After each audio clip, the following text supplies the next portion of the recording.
शक्तियां हैं जिसने सारे विश्व में, जगत में हमें वंदनीय बना दिया। और वो कौन सी शक्तियां हैं जो सुरक्षा भी प्रदान करती हैं, भयमुक्त जीवन भी देती हैं, व्यवस्था भी प्रदान करती है, घर को, गांव को चलाती भी है, और इन्हीं हाथों से वो इस जगत का संचालन भी करा देती है, विश्व का संचालन भी करा देती है।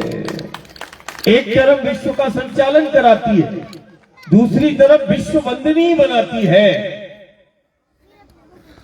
गांव नगर को हमारे तीर्थ बना दिया और हमारे घर द्वार में गुरु गोविंद और शंकर को खड़ा कर दिया। वो कौन सी शक्तियां हैं, आज विचार करना है। एक एक घर परिवार को वो विचार करना है। और शक्ति प्रत्यक्ष है। देखो, हमने शक्ति को प्राप्त किया वो गंगा के रूप में, देखो यमुना को, देखो गोदावरी और कावेरी को, और देखो इस मां नर्मदा को। दुनिया के लिए नदियां हैं, हमारे लिए साक्षात वो शक्तियां हैं। दुनिया नदी के रूप में देखती है, हम तो साक्षात भगवती के रूप में देखते हैं। हमारे लिए नदी नहीं, हमारे लिए तो प्रत्यक्ष वो शक्ति है। और ये वही शक्ति है जो हमें भयमुक्त जीवन प्रदान करती है। ये वही शक्ति है जो हमारी सुरक्षा, हमारी व्यवस्था का मूल आधार है। ये वही शक्ति है जिसने हमारे गांव नगर को तीर्थ बना दिया। ये वही शक्ति है जिसकी आराधना और साधना में हम बैठे हैं। हमारे घर द्वार में गुरु गोविंद शंकर और देवता को खड़ा कर दिया। ये वही शक्ति है। दुनिया के लिए ये नदियां हैं, हमारे लिए प्रत्यक्ष ये शक्तियां हैं। और भी हमने शक्ति को प्राप्त किया। देखो गऊ को, गऊ के रूप में भी हमने वो शक्ति को प्राप्त किया जो प्रसन्नता और संपन्नता का आधार है। दुनिया के लिए वो पशु और जानवर है, हमारे लिए वो साक्षात भगवती और शक्ति का स्वरूप है। हम तो गौ को भी मां के रूप में और शक्ति के रूप में हम पूजते हैं। देखो गौ को, सर्वदेवमयी, हमने गौ को कहा सर्वदेवमयी।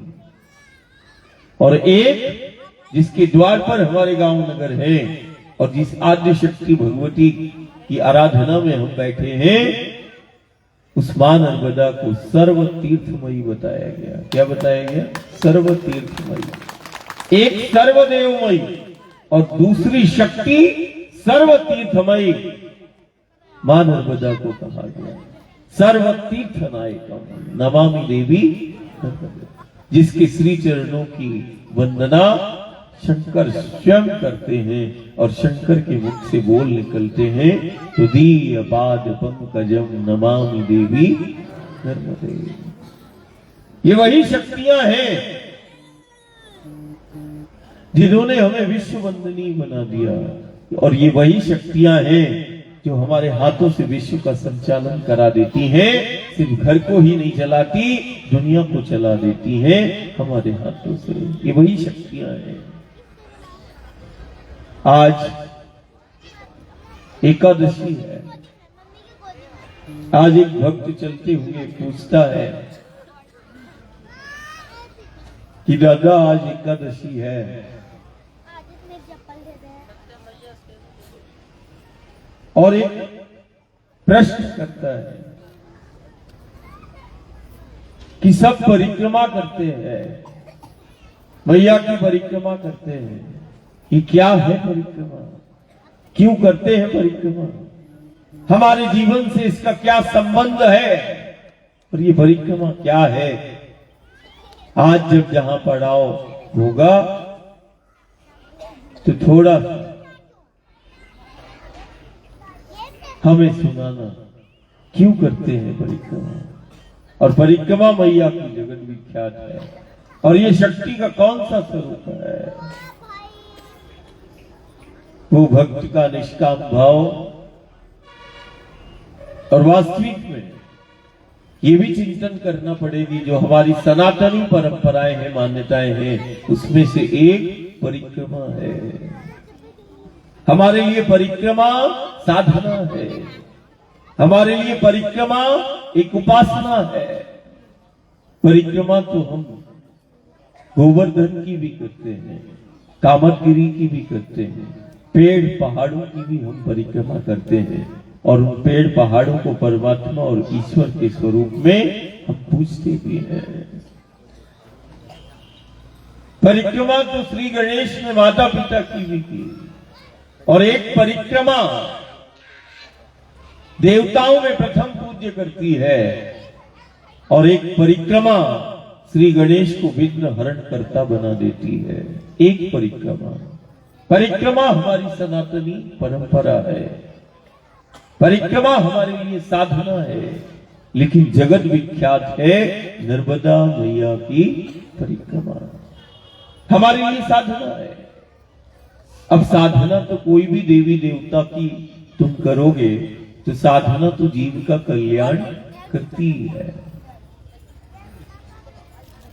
हम साधना करेंगे जीव का कल्याण होगा, लेकिन ये परिक्रमा जिसको हम साधना कह रहे हैं, ये परिक्रमा सिर्फ जीव का कल्याण ही नहीं करती, ये साधना करता तो कुल और वंश का एक है, लेकिन ये साधना कुल का उद्धार कर देती है। एक साधना करता है सारा कुल तर जाता है, सारा कुल का उद्धार हो जाता है। ये साधना जगत का कल्याण कर देती है। जीव का कल्याण तो कोई भी साधना करती है, लेकिन ये साधना कुल का उद्धार कर देती है। ये वो साधना है जिसने भी ये साधना की, और ये साधना क्या है? पथ पे चलना। जहां चलना साधना कहलाती है। दुनिया में सिर्फ एक पथ है जहां पर चलना साधना कहलाती है। और देखो, साधु को, संत को, ध्यानी को, ज्ञानी को, सब नर्मदा मैया के पथ के वो पथिक बनते हैं। जहां चलना साधना है, और जाने अनजाने में भी यदि कोई बैठ जाए तो जहां बैठना आराधना और उपासना हो जाती है, आराधना उपासना बन जाती है। जाने अनजाने में भी कोई बैठता है तो वो उपासना हो जाती है। और जाने अनजाने में भी कोई नर्मदा के पथ पे चलता है तो वो साधना बन जाती है। चले तो साधना है, और बैठे तो उपासना है। एक ऐसी साधना जो जीवन को दिशा देती है, एक ऐसी साधना है जो चला है नर्मदा के पथ पर, जहां चलने से, जहां चलना साधना कहलाती है, जहां चलने से विघ्न बाधा और संकटों का निवारण हो जाता है, और जहां चलने से परमात्मा और ईश्वर का मिलन हो जाता है। बोले कौन सी साधना है? बोले नर्मदा मैया की परिक्रमा है।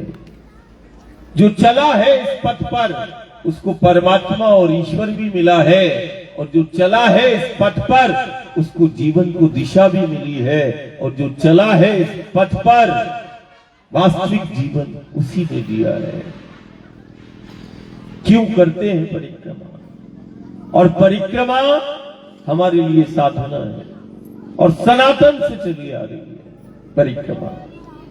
देखो, परिक्रमा एक स्थान से भक्त प्रेमी प्रारंभ करता है और पुनः उसी स्थान पर आता है। एक चक्र उसका होता है, उसकी एक परिक्रमा मानी जाती है। अब देखो, किसी भी जीव को या तुम अपने जीवन को देखो, इस जगत को, और देखो इस ब्रह्मांड को। हमारा जीवन चक्र में स्थित है। हमें लग रहा है कि हमारा जीवन है, हम जी रहे हैं, लेकिन हमारा जीवन चक्रों द्वारा संचालित हो रहा है, चक्र में स्थित है। इसीलिए हम बोलते जीवन चक्र। क्या बोलते हैं? जीवन चक्र। और सिर्फ जीवन ही चक्रों में स्थित नहीं है, हमारी व्यवस्था, हमारी सुरक्षा सब चक्रों द्वारा संचालित होती है और चक्र में स्थित है। ये जीव, ये जगत, ये ब्रह्मांड सब चक्रों में है। थोड़ा ध्यान देना। सबसे पहले हमें परिक्रमा को समझना है कि ये परिक्रमा है क्या। परिक्रमा हमारे लिए साधना है। फिर हम इस पर आएंगे कि क्यों करते हैं मैया की परिक्रमा। शक्ति तो हमें गंगा, यमुना, गोदावरी और कावेरी के रूप में भी है। शक्तियां तो हमें और भी स्वरूप में है, लेकिन जगत विख्यात है नर्मदा मैया की परिक्रमा। हम पहले परिक्रमा को समझ लें।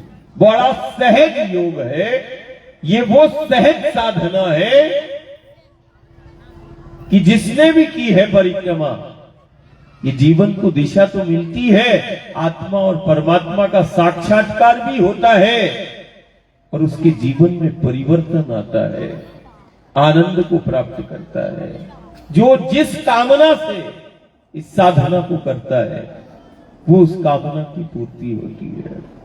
परिक्रमा एक चक्र है। अब ये जीव जगत ब्रह्मांड सब चक्रों में स्थित है और चक्रों द्वारा संचालित हो रहा है। परिक्रमा अखंड चल रही है। देखो सूर्य को, देखो चंद्र को, देखो मंगल को, गुरु को, शनि को, देखो पृथ्वी को, सब एक दूसरे की परिक्रमा कर रहे हैं और एक चक्र में ये पूरा ब्रह्मांड स्थित है। चक्रों द्वारा संचालित ये जीव जगत ब्रह्मांड हो रहा है और चक्र में स्थित है। आज दुनिया खोज रही है और खोजते खोजते वो हमारी ओर भी देख रही है।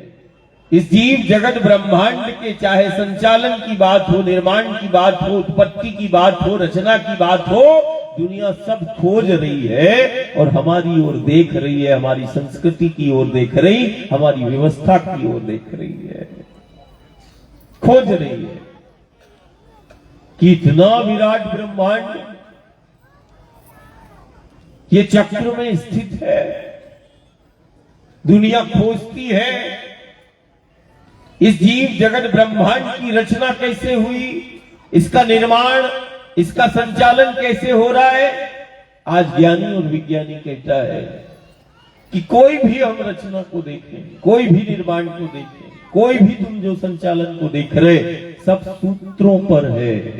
सूत्रों से रचना है, सूत्रों से निर्माण है और सूत्रों से संचालन हो रहा है। जिस आद्य शक्ति भगवती की आराधना में हम बैठे हैं, ये सूत्रों को प्रकट करती है।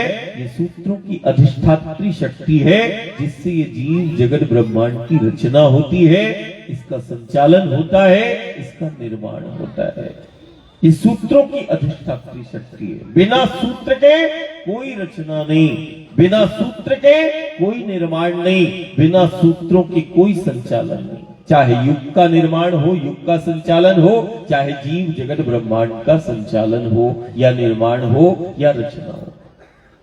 हम कहते भी हैं, जैसे ये रचना हम देख रहे हैं एक दूसरे को, गुण सूत्र, रक्षा सूत्र, ब्रह्म सूत्र, ये वही आदि शक्ति भगवती का वो स्वरूप है जो सूत्रों को प्रकट करती है। ये सूत्रों की अधिष्ठात्री शक्ति है जिससे ये रचना हम देख रहे हैं, निर्माण देख रहे हैं, संचालन देख रहे हैं। हम इसको ऐसे भी समझ सकते हैं कि जैसे माता पिता बच्चे को जन्म देता है, ऐसे ही ये आद्य शक्ति भगवती उन सूत्रों को प्रकट करती है जिससे ये जीव जगत ब्रह्मांड की रचना होती है। और जैसे माता पिता बच्चे को जन्म देने के बाद छोड़ता नहीं है, उसकी सुरक्षा, उसकी व्यवस्था सब वो माता पिता उस बच्चे के लिए करते हैं। आवास है, व्यवस्था है, सुरक्षा है, सब पालन पोषण है, सब माता पिता उस बच्चे की करते हैं। बच्चे को जन्म देने के बाद कोई माता पिता छोड़ता नहीं है, उसकी सुरक्षा, उसकी व्यवस्था, उसका पालन पोषण सब करता है। ऐसे ही आद्य शक्ति भगवती है कि रचना के उन सूत्रों को प्रकट करती है जिससे ये जीव जगत ब्रह्मांड की रचना हुई। उन कणों को प्रस्फुटित करती है जिन कणों से ये ब्रह्मांड की उत्पत्ति के वो पहले कण को प्रकट करने वाली ये भगवती है। सूत्रों को भी प्रकट करती है और फिर उसके बाद जैसे माता पिता बच्चे को आवास और सुरक्षा प्रदान करते हैं, वैसे ये भगवती वो चक्रों का निर्माण करती है और उस जीव जगत ब्रह्मांड जिसकी रचना हुई, चक्रों का निर्माण करने के बाद उस जीव को उसमें स्थित करती है। ये चक्रों का निर्माण करती है। ये आद्य शक्ति भगवती का वो स्वरूप है। ये चक्रों की अधिष्ठात्री शक्ति है। क्या है? चक्रों की अधिष्ठात्री शक्ति है, जिस पर ये जीव जगत ब्रह्मांड स्थित है और संचालित हो रहा है। ये चक्रों का निर्माण करती है। आज दुनिया खोज रही है ब्रह्मांड की उत्पत्ति का वो कण कहां से आया, ये रचना के सूत्र कहां से आए, और जैसे तैसे ये रचना हुई जीव जगत ब्रह्मांड की, तो ये चक्रों का निर्माण किसने किया और चक्र में जीव को स्थित किसने किया। और दुनिया तो ये भी खोज करती है कि चलो जैसे तैसे ये रचना हो गई, संचालन भी दिखाई दे रहा है, तो ये ब्रह्मांड में जीव जगत में और इस अणु परमाणु से लेके इस विराट ब्रह्मांड में ये गति कहां से आई। ये वही आद्य शक्ति भगवती है जो ब्रह्मांड में और एक छोटे से परमाणु से लेके इस विराट ब्रह्मांड में पहली गति को प्रकट करने वाली ये वही भगवती है जिसकी आराधना साधना में तुम बैठे हो। ये गति को भी प्रकट करती है। इसको ऐसे समझ सकते हैं कि जैसे कुम्हार के हाथ में मिट्टी होती है और कुम्हार उस मिट्टी को चाक पे चढ़ाता है, उस पहिए पे चढ़ाता है, और चढ़ाने के बाद कुम्हार अपने हाथों से उस पहिए को गति प्रदान करता है और फिर अपने हाथों से उस मिट्टी से उस पात्र का निर्माण करता है। वैसे ही ये भगवती उन सूत्रों को प्रकट करती है, रचना करती है। रचना के बाद वो चक्रों का निर्माण करती है, चक्र में स्थित करती है, और फिर ये भगवती वो कुम्हार की जैसे कुम्हार ने मिट्टी को चाक पे रखा और अपने हाथों से वो गति प्रदान करता है, ऐसे ये भगवती वो गति को प्रकट करती है, उन चक्रों को संचालित करती है, चक्रों को गति प्रदान करती है। ये वही आद्य शक्ति भगवती है। अब हम इसको समझ सकते हैं कि नर्मदा मैया की ही परिक्रमा क्यों। अब इस विषय पर ये चक्रों की अधिष्ठात्री शक्ति है जिस पर हमारा जीवन संचालित होता है। ये जगत, ये ब्रह्मांड संचालित हो रहा है, ये चक्रों की अधिष्ठात्री शक्ति है। दुनिया आज भी खोज रही है और आने वाले समय में उस जीव जगत ब्रह्मांड के रहस्यों को खोजते खोजते इन्हीं गांव नगर में इसी नर्मदा के पथ पर सिर्फ देश के नहीं दुनिया के ज्ञानी इसी नर्मदा के पथ के पथिक बनेंगे और ब्रह्मांड के उन रहस्यों को विश्व समुदाय के मानस पटल पर रखेंगे। ये वो आद्य शक्ति भगवती है। अब वो समय आ रहा है, समय आ रहा है जब इन्हीं गांव नगर में वो दुनिया के ज्ञानी बैठेंगे और इन्हीं गांव नगर से वो दुनिया के ज्ञानी और विज्ञानी ब्रह्मांड के और जीव जगत के रहस्यों को खोजते हुए हमारे गांव नगर के घर द्वार में आएंगे और वो चिंतन करेंगे एक बेहतर जीवन की। ये वही आद्य शक्ति भगवती है। शोध तो ये भी चल रहा है और खोज भी चल रही है कि चलो सब कुछ हो गया, चक्रों द्वारा संचालित हो रहा है, सब दिखाई दे रहा है ज्ञानी को विज्ञानी को।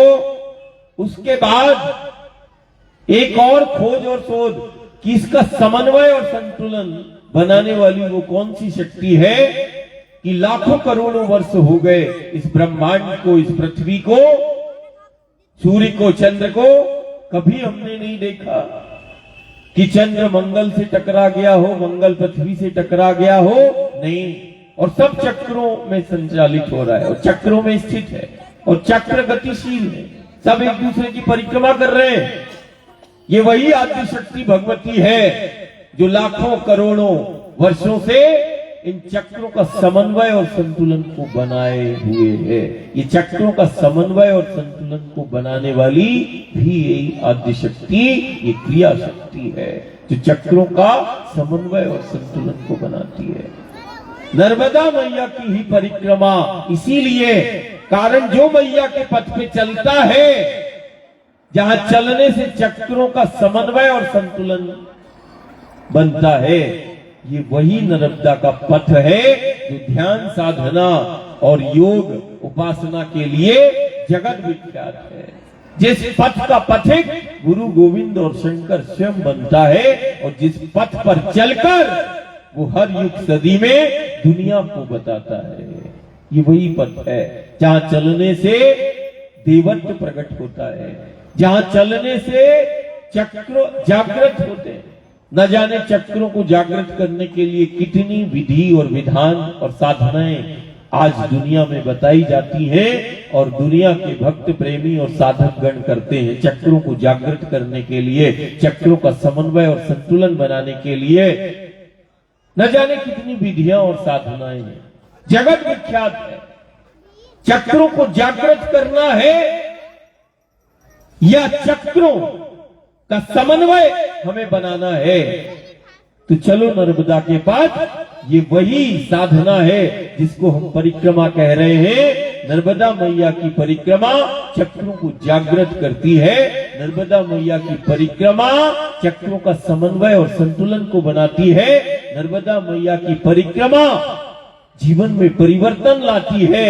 नर्मदा मैया की परिक्रमा, ये साधना जीवन को दिशा देती है और ये वो साधना है और ये वो पथ है कि जहां चलने से पितर संतुष्ट होते हैं, देव संतुष्ट होते हैं, वो परमात्मा और ईश्वर का प्रिय हो जाता है। असाधारण पथ है, सिर्फ हमारे लिए नहीं, ये विश्व धरोहर है।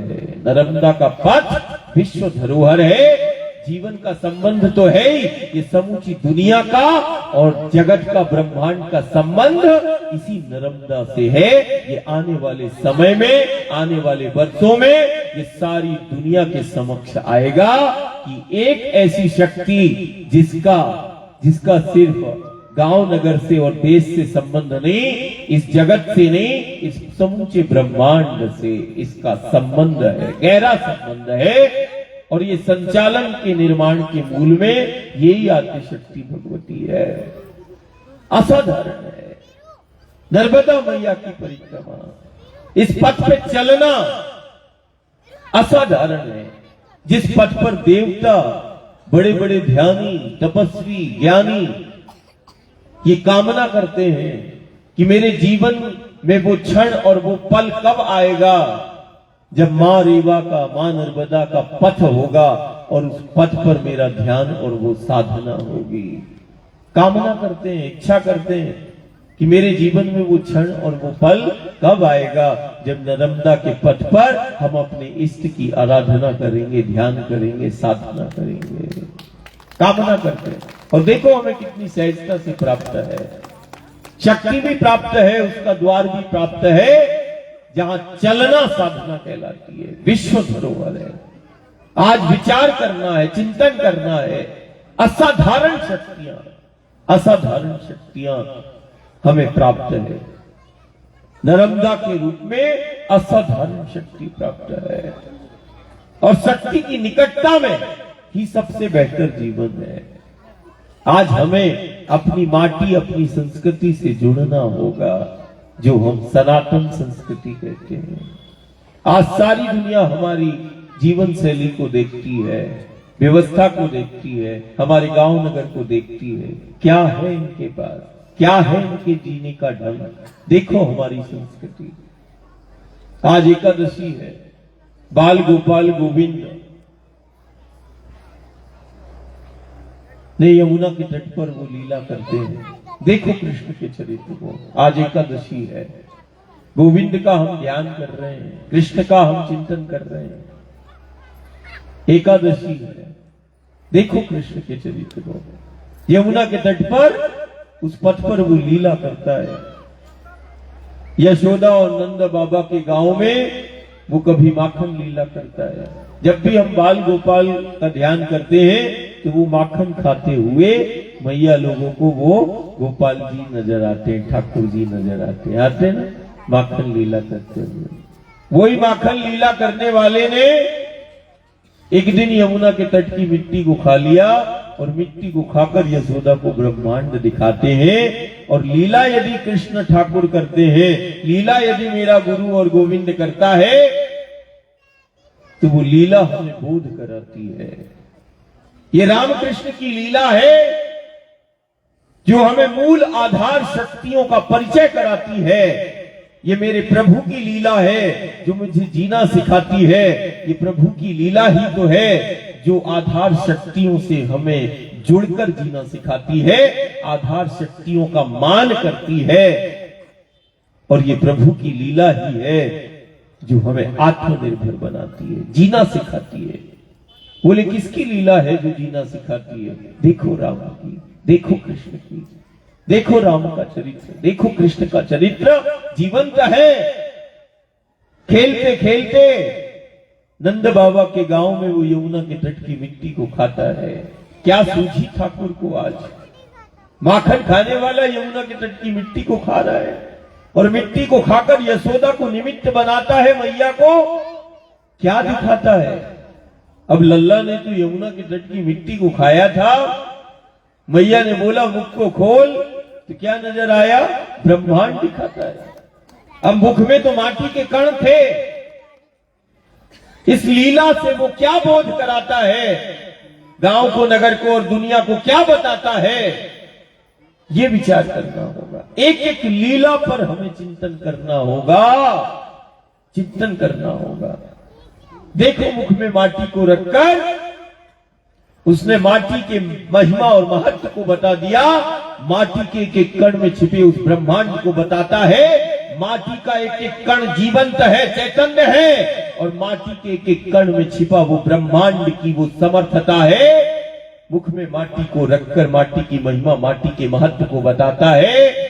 माटी हमारा अस्तित्व है, ये सारे जगत को बताता है। माटी से प्रेम करना सिखाता है, माटी से जुड़ के जीना सिखाता है, माटी का मान करता है। वही तो मेरा कृष्ण है। ये कृष्ण का चरित्र है।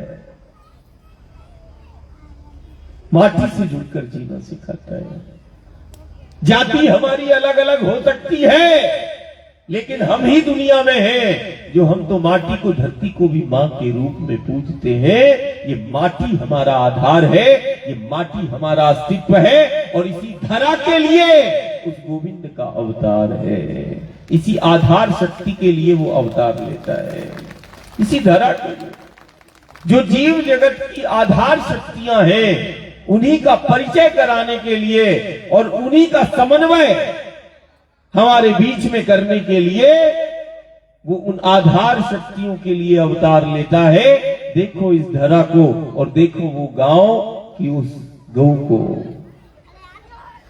कभी धेनु के लिए, कभी धेनु के गौ के संग चलता है, गौ की महिमा और गौ के महत्व को बताता है, और गौओं के संग चल के वो जगत गुरु कहलाता है और गौ से जुड़कर वो जीना सिखाता है, गौ को आधार बताता है, इस धरा का, माटी का मान करता है। आज हम जातियों में बट गए, लेकिन जाति हमारी अलग हो सकती है, लेकिन हमारी माटी एक है, धरा एक है और धर्म भी एक है, हमारी संस्कृति भी एक है, जो सिखाती है वसुधैव कुटुंबकम, विश्व हमारा परिवार है। देखो उसने मुख में माटी को कभी रखता है और माटी की महिमा, माटी के महत्व को बताता है। माटी हमारा अस्तित्व है। और आज ये तो कृष्ण का चरित्र है। आज हमारा गांव नगर का चरित्र क्या हो गया? हम माटी में जहर मिला के जीने की बात करते हैं और फिर गुरु गोविंद के द्वार पर हम प्रार्थना करते हैं, हमारे घर में, गांव में, नगर में, घर परिवार में ये क्या हो गया? वो माटी से मान करके, माटी से प्रेम करके, माटी से जुड़ के जीना सिखाया है, वही मेरा गुरु गोविंद कहलाया है। लेकिन ये तो गुरु गोविंद का चरित्र है, लेकिन आज समाज का चरित्र क्या हो गया? वो माटी में जहर मिला के जीने की बात करता है। आज हम जब नर्मदा के मैया के पथ पर चलते हैं, कभी हम गंगा यमुना के पथ पे चले, तो हमें वो गांव नगर जहां स्वयं परमात्मा और ईश्वर बैठता है, लीला करता है, आज वो गांव कई प्रकार के विघ्न, बाधा और रोग और संक्रमण का वो शिकार हमारा घर परिवार हो रहा है। कोई ऐसा गांव यमुना और गंगा के किनारे या नर्मदा के किनारे हमें नहीं मिल रहा जहां पर कोई रोग और व्याधियां ना हो। एक एक गांव में, अभी हम यमुना के पथ पर कालिंदी से दिल्ली से चले मथुरा, और हमने वो हरियाणा के, हमने वो उत्तर प्रदेश के, दिल्ली के वो गांव देखे, और हम नर्मदा मैया के तट और पथ के अपने गांव और घर परिवार को भी देख लें। एक एक गांव में 10-20 कैंसर, किसी को कैंसर, किसी का हार्ट फेल, किसी का लीवर फेल, किसी का किडनी फेल, किसी का शरीर काम नहीं कर रहा, किसी का दिमाग काम नहीं कर रहा। ये लक्षण है गांव में। ये थोड़ा कड़वा है लेकिन सत्य है। क्या कारण है? हमें वो शक्तियां प्राप्त है जो भयमुक्त जीवन प्रदान करती है, हर एक संक्रमण और आपदा से वो हमें बचाती है। लेकिन उसके बावजूद भी आज विचार करना होगा कि गांव संक्रमण का शिकार क्यों हो रहा है। देखो, रामकृष्ण का चरित्र तो हमारा आधार है। आज हम माटी में जहर मिला के जीने की बात करते हैं। आज तो हम ये देख रहे हैं कि माता पिता को अपने हाथों से हम जहर दे रहे हैं, बच्चों को हम जहर दे रहे हैं, थोड़े से पैसों के लिए, थोड़ी सी व्यवस्था के लिए। जिस धरती, जिस माटी के लिए उसका अवतार होता है, और हर युग सदी में जो माटी से जुड़ के जीना सिखाता है, माटी का मान करता है, माटी की महिमा, माटी के महत्व को बताता है, उसी माटी, उसकी धरती के आंचल में हम जहर मिला के हम व्यवस्था की बात करते हैं, हम जीवन की बात करते हैं। आज सबसे बड़ा सेवा हो जाएगी, आज एकादशी है, वो दौर अब आ जाए और ये सबसे बड़ी सेवा हो जाएगी कि इस धरती के आंचल को, इस माटी को तुम जहर मुक्त कर लो। ये हरि की सबसे बड़ी सेवा हो जाएगी, ये माँ की सबसे बड़ी सेवा हो जाएगी। और अपने गांव नगर को संक्रमण और कई प्रकार के रोगों से तुम मुक्त कर लो। कोई हमारे गांव नगर में नहीं आएगा जो संक्रमण और रोगों से हमें मुक्त कर देगा। हमें ही प्रयास करना होगा, कारण हमारे आचरण, हमारी जीवन शैली, हमारा गलत आचरण से आज वो धरती का आंचल, जिस आंचल में छिपा हमारा जीवन है, हमारी व्यवस्था है, आज उस धरती के आंचल में हम जहर मिला के, हमने तो इतना भी देखा अभी परिक्रमा पथ पे आते आते, जिस धरती ने, जिस माटी ने हमें अन्न दिया, हम अन्न को, हमने फसल लगाई, हमने तो वो उस धरती के आंचल में हम घर परिवार को आग लगाते हुए भी देख रहे हैं। खेतों में आग लगाना सीख गए हम। करोड़ों जीव को हम खत्म करते हैं और फिर हम गुरु गोविंद के, राम के, कृष्ण के और माता रानी के द्वार में हम बोलते कि ये व्याधियां कैसे आ रही हैं। खेतों में आग लगाना सीख गए। फसल काटी, थोड़े से समय और थोड़े से पैसों के लिए हम वो धरती के आंचल में आग लगाना सीख गए, खेतों में आग लगाना सीख गए। हम माटी में जहर मिला के हम अन्न को पैदा करने लगे। अब तो कोई भी कंपनी आ जाएगी, वो बोलेगी कि रातों रात बढ़िया, सुबह तुम तो ले लेना सब्जी भाजी और सब अन्न पैदा हो जाएगा, तुम तो ये डाल दो।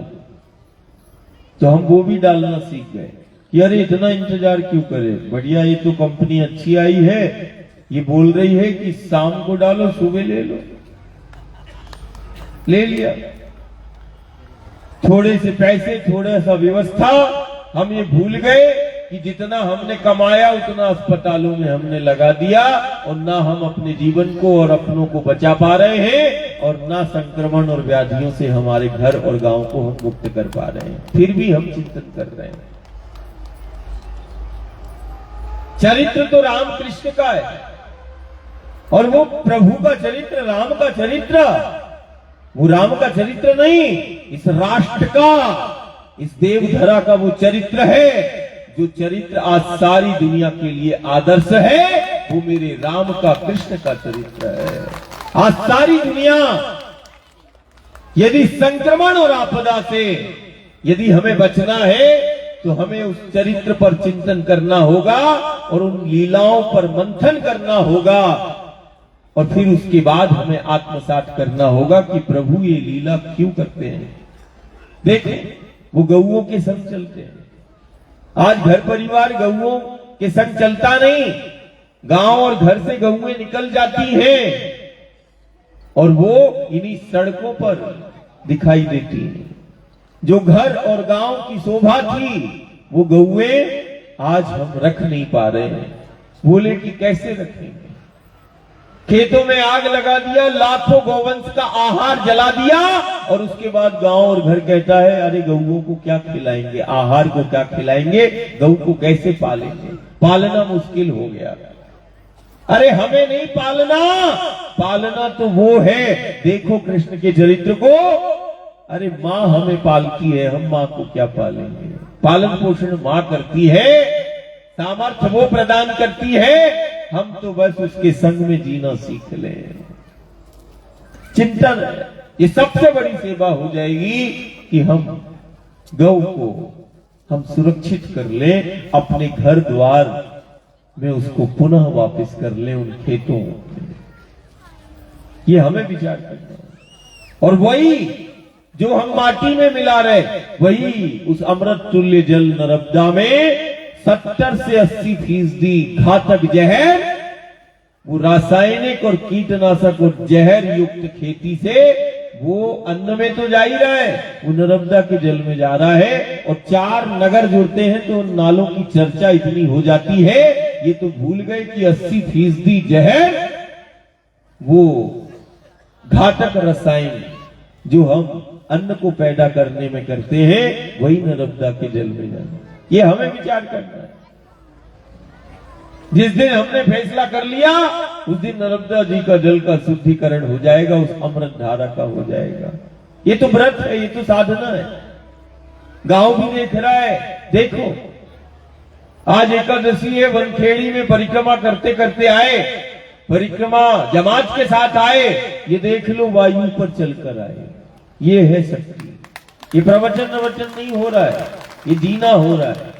ये जीवन है उस मां का दिया हुआ, और उस पथ पर, उस द्वार पर आज नहीं, युग साक्षी है, सदी साक्षी है। इसी पथ पर चलकर वो जीना सिखाता है और इन्हीं पथों पर चलकर वो इन आधार शक्तियों का परिचय कराता है। वही मेरा गुरु गोविंद और शंकर कहलाता है। कभी गंगा के पथ, कभी यमुना के पथ, कभी गोदावरी, कभी कावेरी के पथ पे चला है और कभी नर्मदा के पथ पे वो मिला है और मिलकर उसने बताया है। ये वही पथ है। आज हमें विचार करना होगा, सबसे बड़ी सेवा हो जाएगी। और ये व्रत, ये साधना, ये पूर्ण हो जाएगी। दुनिया सिर्फ देखे ना, दुनिया हमारे गांव नगर में आए और जब वो हमारे जीवन को देखे तो जैसे दादा को देखा, हनुमान जी महाराज को देखा तो राम जी की समर्थता आ जाती है, प्रकट हो जाती है और राम याद आ जाते हैं। ऐसे जब हमारे जीवन को देखे तो वो मां नर्मदा दिखाई दे, वो गौ दिखाई दे, ये धरा, ये माटी दिखाई दे, ये पेड़, ये पहाड़ दिखाई दे। अब रहा कि वो अविरल अमृत की धारा कैसे चलेगी, अविरल हो और निर्मल भी हो, ये सब चाहते हैं। लेकिन विचार करना कि मैया विचरण कैसे करती है और मैया को धारण करने वाला कौन है। देवताओं में सामर्थ्य नहीं, लेकिन देखो विंध्याचल को, सतपुड़ा को, दुनिया के लिए वो पर्वत है। लेकिन देखो जिस मां को, जिस शक्ति को विंध्याचल सर्वत सतपुड़ा ने धारण कर लिया, वो विंध्याचल सतपुड़ा कैसा होगा। अरे गंगा को धारण करने वाला वो हिमालय कैसा होगा। विचार करना, दुनिया के लिए ये पेड़ पहाड़ है, हमारे लिए तो प्रत्यक्ष है, वो परमात्मा और ईश्वर के स्वरूप है। और हम तो वृक्ष को ही प्रत्यक्ष देवता के रूप में, ईश्वर के रूप में मानते हैं। हमने तो मैया को देखा, घर के आंगन में एक तुलसी का पौधा लगा है और उस पौधे को जल चढ़ाते हुए भी देखा और उस पौधे से प्रार्थना करते हुए भी देखा। घर के आंगन में लगा एक तुलसी का पौधा उस घर परिवार की सुख शांति का आधार बन जाता है। घर के आंगन में लगा एक तुलसी का पौधा कई प्रकार के संक्रमण और आपदाओं से उस घर परिवार को बचा लेता है। ये सामर्थ्य है कारण वो पौधा नहीं, वो शक्ति का स्वरूप है। हम मानते हैं, ये हमारी संस्कृति है और हमें गर्व है। गर्व करो अपनी माटी पर। दुनिया में ये माटी नहीं मिलेगी। ये छोटी सा, जो कहते हैं ना सप्त महाद्वीप में भारत, ये छोटा सा, ये धरा, ये माटी दुनिया में कहीं नहीं मिलेगी। ये माटी सोना है, ये माटी अनमोल है, ये माटी असाधारण है। ये माटी की ताकत है कि विश्व का पालन पोषण करने की सामर्थ्य है। ये हमारे गांव नगर की माटी है, जिसने विषम परिस्थितियों में दुनिया का पालन पोषण किया। ये वही माटी है, इतना पैदा करती है कि दुनिया को पालन पोषण करने की सामर्थ्य इस माटी में है। असाधारण। कोई देश और दुनिया में जाके देख लेना, तुम्हें ऐसी माटी नहीं मिलेगी, तुम्हें ऐसी मां नहीं मिलेगी। देखो माटी के रूप में मां, देखो गंगा के रूप में मां, देख नर्मदा के रूप में मां, और देख गौ के रूप में मां, और देख देवता और ईश्वर और परमात्मा के रूप में देख विंध्याचल को, और देख सतपुड़ा को, देख विंध्याचल की हवा है। ये विंध्याचल की हवा चल रही है और दुनिया को बता रही है, देख ज्ञान विज्ञान सब शून्य हो जाता है जब कभी 25 कभी 30 जल का बूंद नहीं। देख विंध्याचल इन पेड़ पहाड़ों की हवा, देख चला रही है। हवा चल रही विंध्याचल की। आज विंध्याचल की हवा आई, बनखेड़ी में बैठी। ये बनखेड़ी और सुहागपुर की जंगल साधारण नहीं। तुमने समझ लिए पेड़ तो पेड़ है। अरे हमारी संस्कृति है, हमने तो पत्थर में परमात्मा को पाया, और हम ही हैं दुनिया में जो पेड़ पहाड़ों के रूप में भी हमने पाया। हम ही हैं। हम तो पत्थर से लेके पेड़ पहाड़ों को भी हम पूजते हैं, और पेड़ पहाड़ और पत्थरों में अपने परमात्मा को देखते हैं। और देखते ही नहीं, मिलते भी हैं और रहते भी हैं। बोले दुनिया में कौन सा देश है जो पत्थर से लेके पेड़ पहाड़ों को पूजता है, और जो पत्थर कंकर से लेके पेड़ पहाड़ों में अपने परमात्मा अपने ईश्वर को देखता है? तो हम ही हैं। हमें गर्व है, हम देखते हैं। देखो विंध्याचल, देख बनखेड़ी, और देख सुहागपुर, और देख होशंगाबाद, देख इन्हीं जंगलों में शंकर लीला करता है, और इन्हीं जंगलों में दैविक शक्तियां देवी देवता भ्रमण करते हैं। आज गांव खाली हो जा रहा, जरूरत व्यवस्थाओं के नाम पर। देख हमने उस अमूल संपदा को मिटा दिया। जंगल खत्म होते जा रहे हैं, पेड़ कटते चले जा रहे हैं, पहाड़ों को काट दिया, पेड़ों को काट दिया। देख न जाने किस वृक्ष की छांव में और किस वृक्ष में मेरा देवता, मेरा परमात्मा, मेरा इष्ट का वास है। आज सबसे बड़ी सेवा हो जाएगी। जैसे अभी बोला कि नहीं पैसे नहीं चढ़ाना, हम रोज मना करते हैं। यदि सबसे बड़ा मान हो जाएगा, आज एकादशी है, सबसे बड़ा मान हो जाएगा पैसे मत चढ़ाना, लेकिन उसके बदले में एक पेड़ अपने घर द्वार में और गांव नगर में लगा लेना। क्या लगाना? एक पेड़ लगाना। हाथ खड़ा करो भाई। पैसे नहीं चढ़ाना, लेकिन आज का मान तुम दादा को, बाबा को, और जो भी तुम जान रहे हो, सबसे बड़ा मान हो जाएगा। पैसे मत चढ़ाना, तुम अपने घर द्वार में और नर्मदा के पथ पे एक पेड़ लगा के उसको बड़ा कर लेना। ये सबसे बड़ा मान हो जाएगा। हरि की धरा है, इसे हरि बनाए रखना। और वो नर्मदा का पथ, जिसको पथ और तट के रूप में दुनिया देख रही, वो हमारा मठ है। नर्मदा का तट है, मेरा मठ है। ऐसा बोला करो, मेरा मठ, माई का तट, जहां से जीवन मिला, जहां जिस मठ में परमात्मा प्रत्यक्ष है, वो नर्मदा का तट है। उस तट को ही मठ जानना। और उस मठ की मूर्तियां, ये प्रत्यक्ष, ये वृक्ष है, पेड़ पौधे हैं। मठ और मंदिर में यदि मूर्ति नहीं होगी तो उस मठ की मान्यता नहीं होगी। मंदिर में कोई नहीं जाएगा कार्ड, मंदिर में मूर्ति नहीं। मंदिर और मठ की शोभा मूर्ति से है और मठ और मंदिर की मान्यता भी मूर्ति से है। ऐसे नर्मदा के तीरे और तीर्थ क्षेत्र में ये पेड़ पहाड़ अभ्यारण्य इसकी जीवंतता है। जैसे मठ की शोभा मूर्ति से, वैसे नर्मदा के तट और हमारे गांव नगर की जीवंतता इन पेड़ पौधों से है। ये साक्षात परमात्मा और ईश्वर का अब वो वक्त है। ये सदी का सबसे बड़ा धर्म है। अपनी माटी से जुड़ो, माटी का मान करो और माटी के इस धरती के आंचल को फिर से जहर मुक्त करो। वो जहर मुक्त कर लो और पुनः इस धरती के आंचल को हरा भरा कर लो और हरि से मिल लो। यही एकादशी का मंत्र है कि नहीं? हरि की धरा है, हरि से मिलना है, हरि बनाए रखना, जीवन सुरक्षित होगा। और जिस दिन ये धरा वृक्षों से विहीन हो गई, उस दिन समझना कि हमारा जीवन भी सिमटता चला जाएगा धीरे धीरे। अब तो हम ये भी परिक्रमा में देखते हैं। एक किसान से पूछा, क्यों इस मेड़ में पिछले बार पेड़ लगे थे क्यों काट दिए? बोले वो छाव होती है इसीलिए काट दिए। मेड़ों के पेड़ नहीं बच पा रहे। इतने अंधे हो गए कि चंद पैसों में वो 30 और 40 साल पुराना वृक्ष, 50 साल पुराना वृक्ष, 100 साल पुराने वृक्ष को उसने काट दिया। मैंने कहा क्यों काटा? बोले छाया होती है। मैंने कहा कितना पैदा कर लेगा? इसको काटने के बाद कितना उत्पादन बढ़ा? 1 बोरा 2 बोरा? क्या बढ़ा? क्या करता है?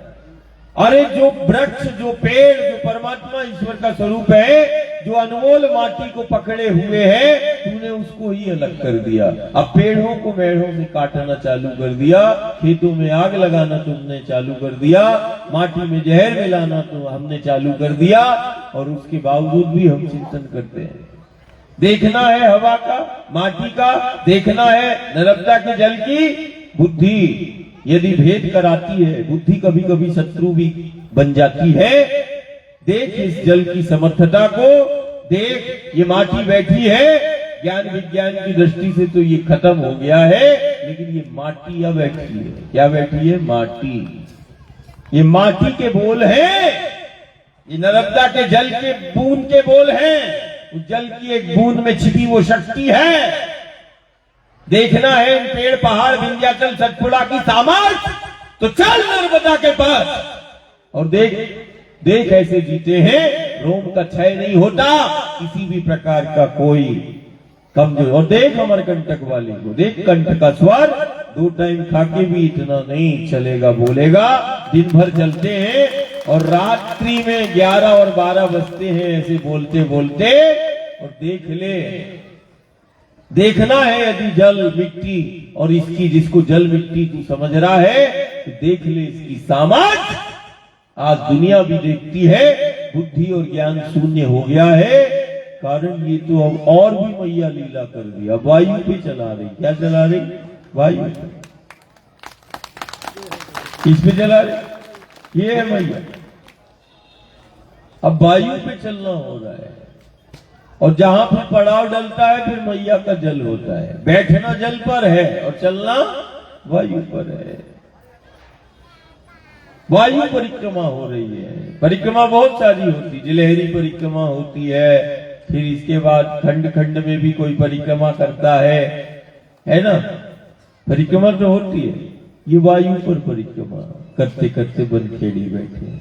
और आज हमारा सिर्फ यही प्रार्थना है। सब हमने सुना है, देखा है, जाना है।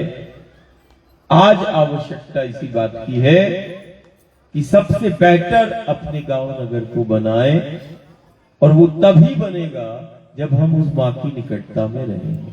हमें अपने योगदान को सुनिश्चित करना है, आरोप और प्रत्यारोप नहीं लगाना है।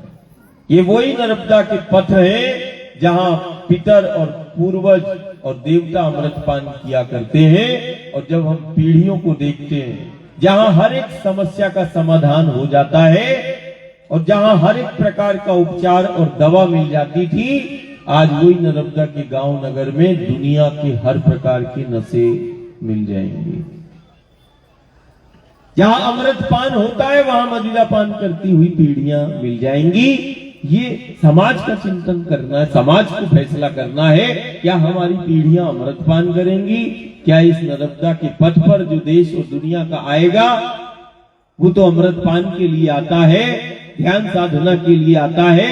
हमारी पीढ़ियां वो मदिरा पान करती हुई नजर आती हैं। सबसे बड़ी एक और विसंगति है, इन नर्मदा के तीर्थ क्षेत्र में गांव नगर को तुम नशा मुक्त कर लो, सबसे बड़ा सुख पालो, आनंद पालो, नशा मुक्त कर लो। थोड़ा कड़वा है, लेकिन जब रोग ज्यादा फैल जाता है तो दवाई थोड़ा कड़वी होती है, सुनना तो पड़ेगा, कारण ये आज की प्रामाणिकता है। दुनिया के जितने प्रकार के नशे हैं वो सब नर्मदा के पथ पे हम देख रहे हैं। जहां अमृत पान होता है वहां मदिरा पान होता है, और समाज से बड़ा कोई ताकत नहीं। देखो प्रभु राजा राम को, यदि समाज ने कह दिया तो उनने मान लिया, प्रजा से बड़ा राजा भी नहीं, समाज फैसला कर ले। और जिस दिन समाज फैसला कर लेगी, ये अयोध्या मथुरा और काशी जाने की आवश्यकता नहीं, ये नर्मदा के तीरे के गांव नगर, जहां अयोध्या मथुरा काशी वाला खुद आता है, ये तुम्हारे गांव नगर कहलाते हैं। जहां अयोध्या, ये अयोध्या जैसे, मथुरा जैसे, काशी जैसे, अपने गांव नगर को अयोध्या बना लो, मथुरा और काशी बना लो, और अपने गलियों को वृंदावन जैसा बना लो, हरा भरा कर लो। ठाकुर को, विठल को, गुरु गोविंद को अपने द्वार पर पालो। हमें लेकिन थोड़ा थोड़ा प्रयास हमें करना होगा, यही हमारी प्रार्थना है। यही यदि थोड़ा बहुत भी यदि कुछ है तो हम रोज बोलते चलो नर्मदा के पथ, चलोगे थोड़ा दिन भर चलना, और हम रोज गांव नगर से बोलते कि नहीं देखो चलना साधना है, चलो, चलकर हो सकता जीवन को दिशा मिल जाए, और चलकर जहां गांव नगर एक हो जाए, ये साधना है जो समाज की एकता अखंडता का सूत्रपात कर देती है। ये साधना है जो परमात्मा और ईश्वर से मिला देती है। चलो नर्मदा के पथ, जीवन को दिशा मिल जाएगी। चलो नर्मदा के पथ, ईश्वर और परमात्मा का साक्षात्कार हो जाएगा। चलो नर्मदा के पथ, पितर तो संतुष्ट होंगे, देव तो संतुष्ट होंगे, हमें भी आनंद और सुख प्राप्त होगा। तो चलना है नर्मदा के पथ। कल बनखेड़ी बढ़िया, कल चलेगा पिपरिया तक। हाँ, खड़ा करना हाथ, कौन कौन चलेगा? हरे राम, ये तो जमात बैठी है। बनखेड़ी वाले हाथ खड़ा करना, बनखेड़ी और आसपास का कौन बैठा है भाई? अच्छा, दूसरे लोग से आए क्या तुम लोग? हाँ, यही गांव नगर के हाथ ही खड़े नहीं कर रहे, दूसरे के सामने हाथ खड़े करने की आदत हो गई है क्या? अरे गुरु गोविंद के सामने हाथ खड़ा कर, हाथ खड़ा कर, नहीं तो जिंदगी भर हाथ ही खड़ा करता रहेगा दूसरे। खड़ा कर हाथ, खड़ा कर ले हाथ। संत नहीं बैठा, सत्य बैठा है। भूल मत करना, धोखा हो जाएगा। हाँ, भूल मत करना। नाल के अंदर सिर्फ वायु और जल है, और नाल में तीन ही काल है, भूत भविष्य और वर्तमान है।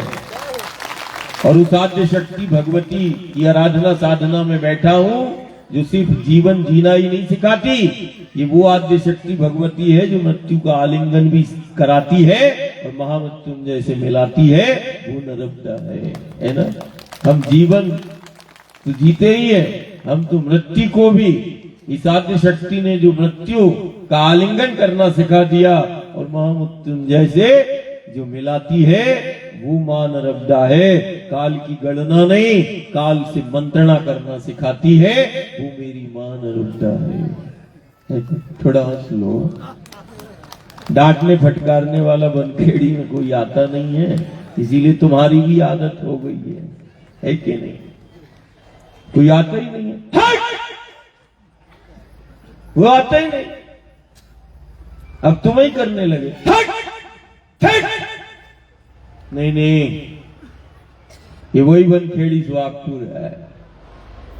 आएगा, आया है, देख देख तेरा घर, तेरा गांव का संबंध है इस माटी से, और ये माटी बोलती है यदि तू आज खड़ा हो गया तो दुनिया को बता सकता है ये माटी की समर्थता है, ये असाधारण माटी है। गांव एक हो जाए, नगर एक हो जाए, माँ चाहती है, दादा और बाबा यही चाहता है। हर स्थिति परिस्थिति में जिस दिन गांव नगर साथ में रहना सीख गया, साथ में बैठना सीख गया और साथ में चलना सीख गया, हर समस्या का समाधान तू कर लेगा जिस दिन तू साथ में चलना सीख गया।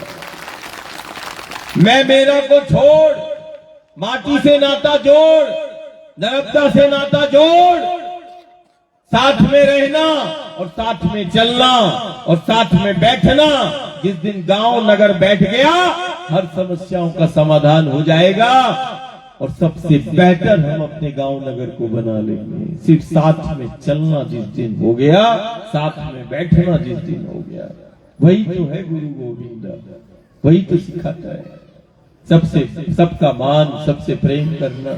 देखो कोई तो बात होगी जो बार बार किसी न किसी भेष में चले आते है ना, और हम वो बच्चों को देखते, घर परिवार को देखते हैं। हम तो आज नहीं तो कल ये भी चोला छूट जाएगा, लेकिन गांव नगर में वो सत्य जरूर कल भी था, आज भी है। वो विचार कल भी था और आज भी और आने वाले समय में भी वो रहेगा। हमने देखा, तुमने देखा, मिलना तो पड़ता है गंगा से, इस माटी से, नर्मदा से मिलना तो पड़ता है, ये काट सत्य है। अब चाहे घर के मिला दें और चाहे तुम हमारी सुन के मिलो, माटी और नर्मदा के जल में तो मिलना ही है। घर के अस्थियां कलश में भर के लाएंगे और गंगा नर्मदा में मिलाएंगे। अकाट्य सत्य है। राजा हो, रंक हो, ध्यानी हो, ज्ञानी हो, अकाट्य है। हमें मिलना है इस माटी से, हमें मिलना है इस गंगा नर्मदा के जल से। मिलोगे, अकाट्य सत्य है। कोई घर के नहीं रखेंगे बॉडी को, शरीर तुम्हारा घर का नहीं रखेगा। 24 घंटे में जला देगा, 3 दिन के बाद कलश में भर देगा, गंगा नर्मदा के जल में मिला देगा। मिलाएगा नहीं मिलाएगा। अस्थियों को मिलते हुए देखा है, और ये वही नर्मदा के पथ हैं जहां पर पूर्वजों ने हस्तियों को भी देखा है। ये वही है, आ अस्थि और हा हस्ती। चलकर यदि गुरु गोविंद की सुनकर यदि चले नर्मदा के पथ, गंगा के पथ, यमुना के पथ चले यदि नर्मदा के पथ, तो जो चला है वो हस्ती बना है और बड़े बड़े हस्तियों से भी मिला है। ये वही नर्मदा के पथ है जहां हस्तियां बनती भी है और हस्तियां बड़ी बड़ी मिलती भी है। नहीं तो अस्थि तो रखेगा घर का, 24 घंटे नहीं लगेंगे। रात में गए तो सुबह 9-10 बजे तक हंसो, थोड़ा हंस लो, प्रवचन वाला नहीं आया, थोड़ा मुस्कुराओ, सत्य है। अब ये अपने को विचार करना है, कैसे आओ मिलोगे, कैसे मिलना है, ये हमें विचार करना है। घर के तो लेके आएंगे माटी और इसी नर्मदा के जल में मिलाएंगे, और यदि आज यदि तुम चल पड़े तो हस्तियों से भी मिलोगे और हस्ती बन भी जाओगे। हस्ती बनो, हमारी प्रार्थना है। घर और गांव में हम हस्ती बनते हुए देखना चाहते हैं। अस्थियों को मिलते हुए तो दुनिया देखती है, लेकिन इसी दुनिया ने इस नर्मदा के पथ पे हस्तियों को भी देखा है और हस्ती बनते भी है। चलो नर्मदा के पास, हस्ती बनना है चल नर्मदा के पास, और हस्तियों से मिलना है तब भी चल नर्मदा के पास। यही है ना? थोड़ा तो कुछ बोलो।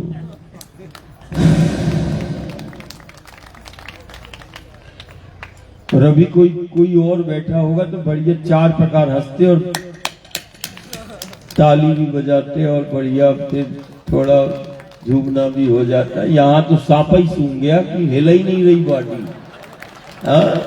शरीर बिल्कुल ऐसा हो गया, विदेही टाइप का हो गया कि तुम बैठे हो कि नहीं बैठे। हमें भी संदेह हो गया कि तुम बैठे हो कि नहीं बैठे, है कि नहीं? अरे तो तुम बैठे हो। हाँ, आप समझ में आया कि कोई बैठा नहीं, तो मुझे लगता मैं ही अकेला बैठा हूँ, माई बैठी है।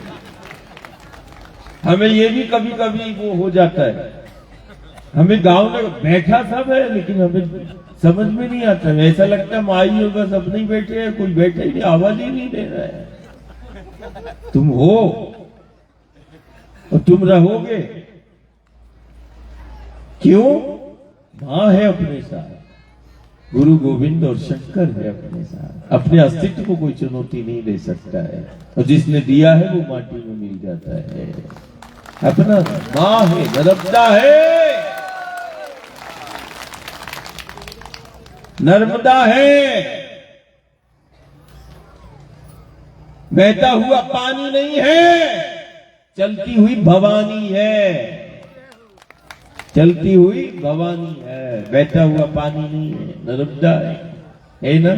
तो अच्छा बढ़िया एकादशी में बढ़िया मैया का पूजन करे, और फिर एकादशी में, आज एकादशी का तो जागरण होता है, तो बढ़िया अच्छा भजनों का धुनी रमाएंगे आज बनखेड़ी में, और भजनों की धुनी रमा के मैया से प्रार्थना करेंगे। आचार्य बढ़िया, और जो परिवार है वो मुख्य परिवार बढ़िया आचार्य, उनसे पूजन का सामूहिक रूप से सब बैठे रहना, सब आज सम्मिलित, जो देख रहा है और जो बैठा है, जो सुन रहा है, वो सब इस आराधना साधना और व्रत में सब शामिल हो गए। हाँ, तो बड़े शांति से बैठना। और आरती के बाद परिक्रमावासी भी आज उनका बहुत सारा चलना भी हुआ, और बहुत ताप भी है, गर्मी भी है। हाथ खड़े करना, कितना का व्रत है? जमात बैठी है क्या? अच्छा, कुछ तो वहीं पे लेटे होंगे। अच्छा, आज उठ ही नहीं पा रहे, बोले कि आज पूरा व्रत है, लेकिन व्रत का सार पहले है। हाँ, ये व्रत आधार हो जाएगा, एकादशी तुम्हारी सिद्ध हो जाएगी। पूजन चालू करें। हाँ, सनावद वाले, खंडवा वाले भी आ जाए, सब आ जाए। आज बहुत सारा परिवार बाहर से भी आया, वो सब आ जाए, और मैया का पूजन सामूहिक रूप से वो प्रारंभ करें। बनखेड़ी और जो भी आए, इस तरफ का जो भी आए, वो बढ़िया मुख्य कुछ 2-5 सब आ जाए। हाँ,